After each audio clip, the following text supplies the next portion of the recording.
In a predictably strange and awkward inaugural ceremony, Donald Trump was officially sworn in as the 47th President of the United States, and his subsequent inaugural speech revealed his top legislative priorities, which include renaming the Gulf of Mexico, reclaiming the Panama Canal, sending troops to our southern border, and instead of trying to preserve this planet, getting us to another planet, Mars. But before we unpack all that, if you end up liking this video and you want to support the channel, please be sure to hit the like, subscribe, and alert bells before you go.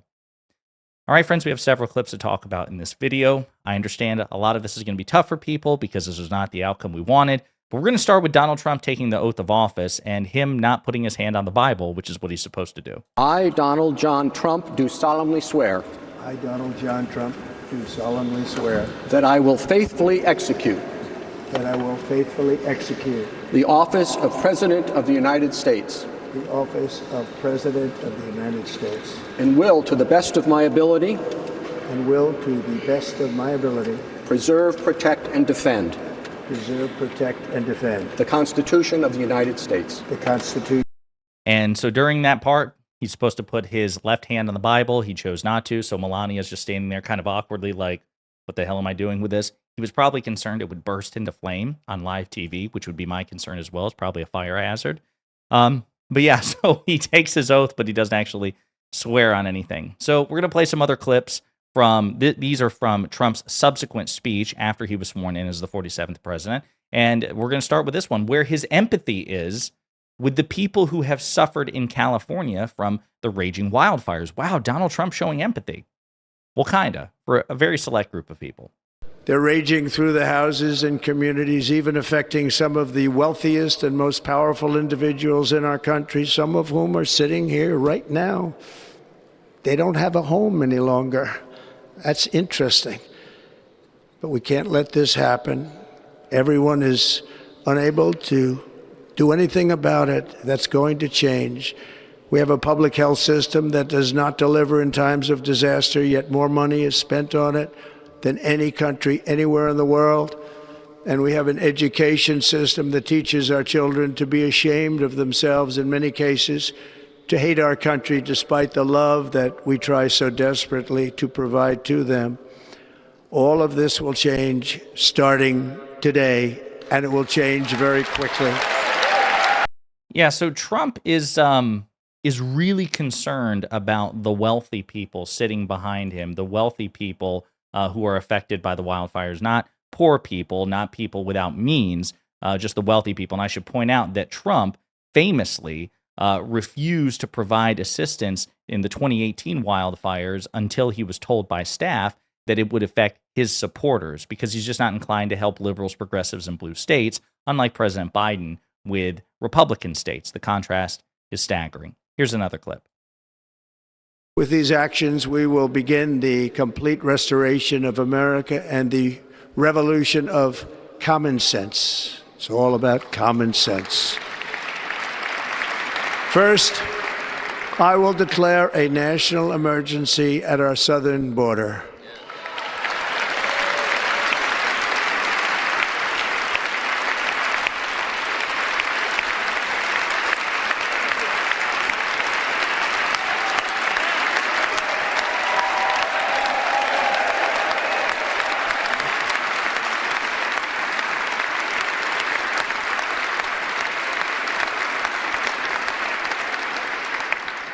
All illegal entry will immediately be halted, and we will begin the process of returning millions and millions of criminal aliens back to the places from which they came.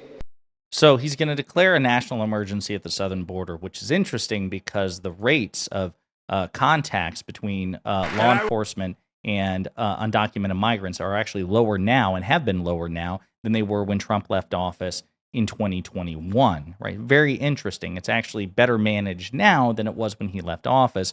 But he's like, I'm gonna declare an emergency and things will immediately stop. And then he goes into a more specific policy point about what he's going to do now that an emergency will be declared. We will send troops to the southern border to repel the disastrous invasion of our country.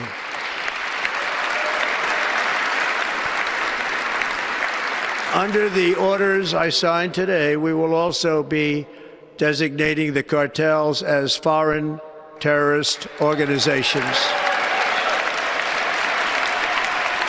So yeah, Trump is going to send the U.S. military to the southern border, which gets into some hairy territory because we have this notion of posse comitatus, which since I think the earlier mid 1800s, this idea that the military really shouldn't be used for civilian law enforcement purposes. So he's blurring the lines there, but the president's given quite a bit of latitude during national emergencies. And in this particular case, Trump has the support of majorities in both chambers of Congress because Republicans control both chambers of Congress. So not a lot by way of stopping him should he choose to deploy the military at the southern border. Got some other clips as well, some things he talked about, some other priorities.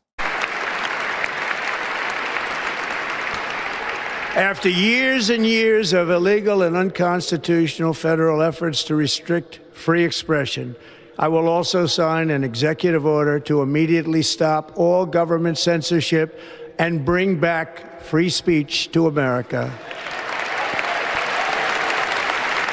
So funny watching Republicans cheer this on. As friend of the show, Kyle Kulinski of Secular Talk points out, Trump says he'll bring free speech back to America, but he recently sued Ann Selzer for a poll he didn't like, sued CBS for how it edited a Kamala Harris interview, sued Simon & Schuster for a Bob Woodward book because it quoted Trump, threatened to de-license news outlets that criticize him, wants to punish flag burning, which is a constitutionally protected right, with a year in jail, sued CNN for $475 million for calling election denialism the big lie, sued Bill Maher from Real Time with Bill Maher for $5 million over a joke, supports opening up libel laws to sue journalists, called for jailing journalists who reported on the Supreme Court of the United States abortion ruling, the Dobbs decision, wants to deport pro-Palestinian protesters, gag ordered the EPA, the Environmental Protection Agency, from telling the truth on climate change, that was in his first term, arrested and charged 6 journalists with felony rioting, again his first term, didn't pardon Julian Assange, Snowden, or Eric Snowden,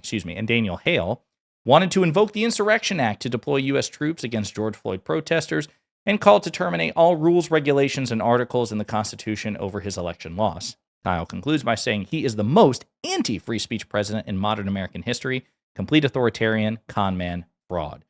Great points all the way around by Kyle Kulinski, but unfortunately in this media ecosystem, that just goes in one ear and out the other and right over the heads of so many people. He says that he wants to, I'm going to sign an executive order restoring free speech. Free speech is constitutionally protected in this country by way of the First Amendment. It's just all virtue signaling, but unfortunately Trump is graded on a curve and people don't seem to give a shit. Here's another clip. I will immediately begin the overhaul of our trade system to protect American workers and families. Instead of taxing our citizens to enrich other countries, we will tariff and tax foreign countries to enrich our citizens.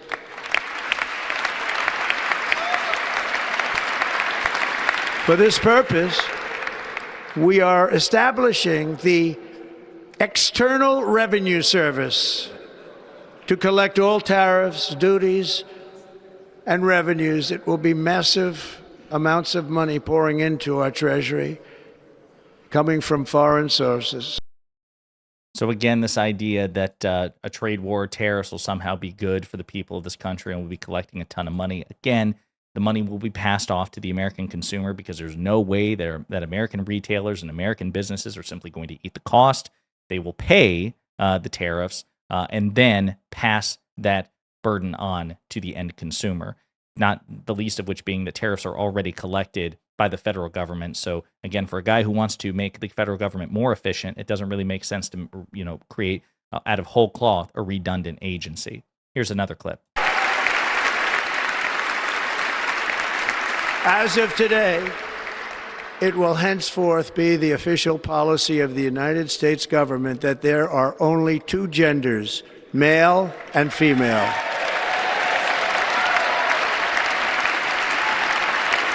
Again, niche culture war bullshit that picks on 1% of the country, trans people in this country who are, you want to talk about a marginalized group already, a group that is bullied and ostracized, suffers from high rate of suicidality and suicidal ideation. It's just cruelty for cruelty's sake. I'll also point out he's kind of conflating the two. Man and woman are genders, and male and female are sexes. So again, this is the whole thing about niche culture warriors is like they conflate the language, and it just betrays how totally Trump doesn't care. I have to imagine Trump probably has some low-key bigoted views on trans people, but I really don't believe this is something that animates him personally, but he's just an empty shell for, strident culture warriors who are obsessed with villainizing and victimizing trans people. So he knows what motivates his base. So again, just patently absurd stuff. Here's another clip. Now we are going to be changing the name of the Gulf of Mexico to the Gulf of America, and we will restore the name of a great president, William McKinley, to Mount McKinley, where it should be and where it belongs. This is why I'm saying, why would you, if you're really serious about governing, why would you throw this shit in? This is what I mean. This is just red meat for the base. This is what they care about. Most Americans don't know anything about President McKinley, number one. Number two, they don't know that Mount McKinley was renamed by President Obama. And this seems to be like I don't know, like a take that to President Obama, who happens to be in attendance. It's a freaking mountain. Nobody cares. And number three, rename the Gulf of Mexico. Why? Why are these your top priorities? Why do you care about this stuff? Why do you care so much that you make a point to mention them in a very short inaugural speech? This should be, if I were advising Donald Trump with the intent to advise him to be successful, I'd be like, hey, Donald, keep that unhinged shit out of your speech, and show that you're a mature, responsible executive, and like kind of let that stuff go. And he can't. He's obligated, apparently, by his base to throw in, we're going to pick fights with Mexico over what's on a map. Stupid stuff. But it continues. Before and lost 38,000 lives in the building of the Panama Canal. We have been treated very badly from this foolish gift that should have never been made, and Panama's promise to us has been broken. The purpose of our deal and the spirit of our treaty has been totally violated. American ships are being severely overcharged and not treated fairly in any way, shape, or form, and that includes the United States Navy. And above all, China is operating the Panama Canal, and we didn't give it to China. We gave it to Panama, and we're taking it back. Again, potentially risking the invasion of Panama, the forcible seizure of the Panama Canal.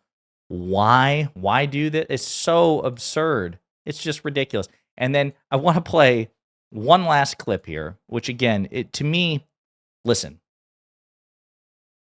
I'm a nerd. I love science fiction. I love Mass Effect. I love Star Wars. I love Star Trek. Give me a good space opera. The notion of space exploration. I love that idea. But what you're about to say is about to hear is so damn funny when you consider that Donald Trump thinks what's going on this planet, the one we actually live in, now, Earth, are like a bunch of Chinese hoaxes. Climate change, is this a Chinese hoax? So what's the solution? Well, let's leave Earth and go somewhere else. And we will pursue our manifest destiny into the stars, launching American astronauts to plant the stars and stripes on the planet Mars.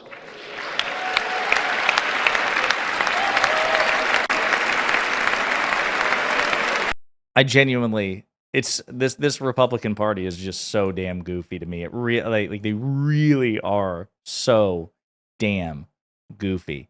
They don't care about preserving this planet or anything of the sort. They have no interest in it. As during the speech, Trump made clear he wants to considerably, exponentially increase the amount of fracking and drilling, polluting the planet. Okay, no interest in preserving the actual planet we live on.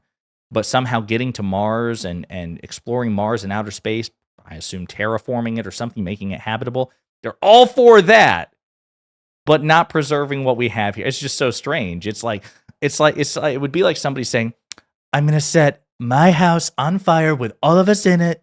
All of us we're going to be warm. We're going to be warmed by the beautiful glow of a raging fire that I'm going to set in this house. And then we're also going to think about maybe like moving down the street and building a new house down the road after I set fire to this one. So stupid. Okay, and I want to conclude with this, and this is kind of a petty one, but it's funny. Country singer Carrie Underwood showed up to basically close out the ceremony with a song, and this happened.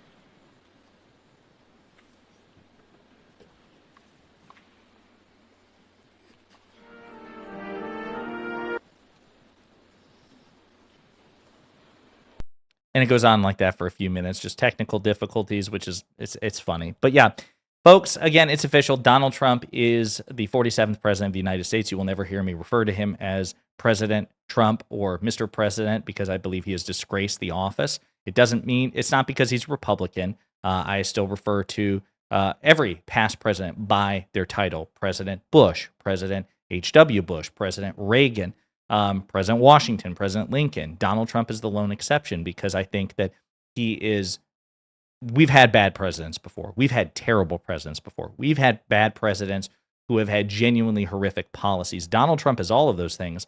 Plus, he has disgraced the dignity and decorum of the office time and time again with his blatant authoritarianism and cruelty, the likes of which we have just never seen before. So he's just Donald Trump to me. But he is the 47th president of the United States. So it begins, and we have about 1,460 days left of it. So let's try to get through it together. In the meantime, let me know what you think in the comments.